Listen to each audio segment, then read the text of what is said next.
Hey there, Joe Gaspard here from Joe Gaspard Performance Coaching.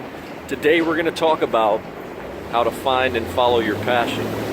So look, the truck's ruining my shot. So look, the first thing you got to know is this. I have a lot of passions. I've been cooking since I was 7 years old, went to one of the best culinary schools in the world. Been playing guitar for over 30 years. Grew up wrenching on cars and I still love them to this day. I was a certified mechanic before I joined the Army.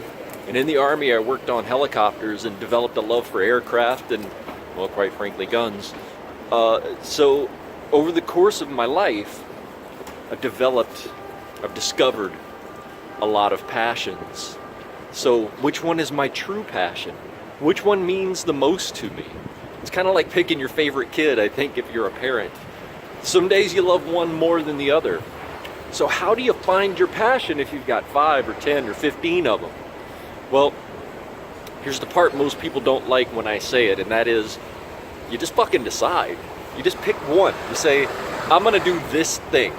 I'm just gonna pick this one thing that I love doing, and I'm gonna do it. And all the other ones are just gonna be things I do to keep me from going insane, to keep me from feeling like I'm working all the time.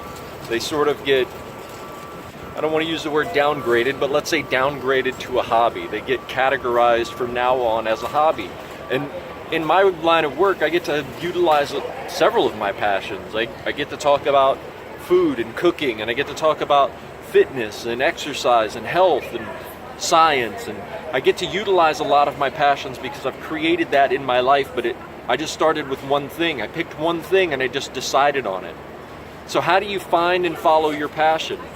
Well, first off, you just take those things you love, you make a list, and you fucking decide. You pick one and you just decide, you say, I'm gonna do this.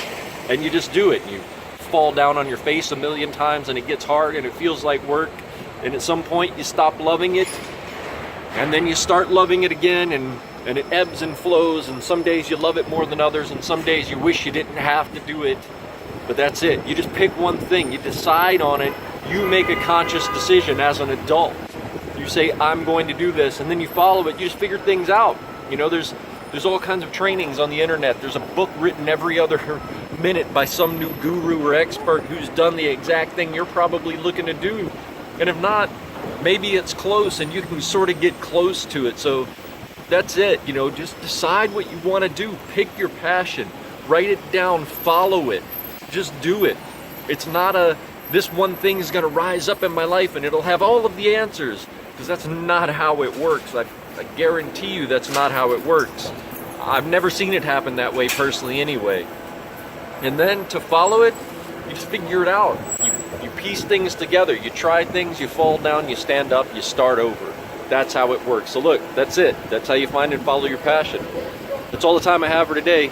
If you have any questions, if there's anything I can do to help you in any way, send me a message. You know, I'll help you in any way that I can. And until next time, I'll talk to you soon.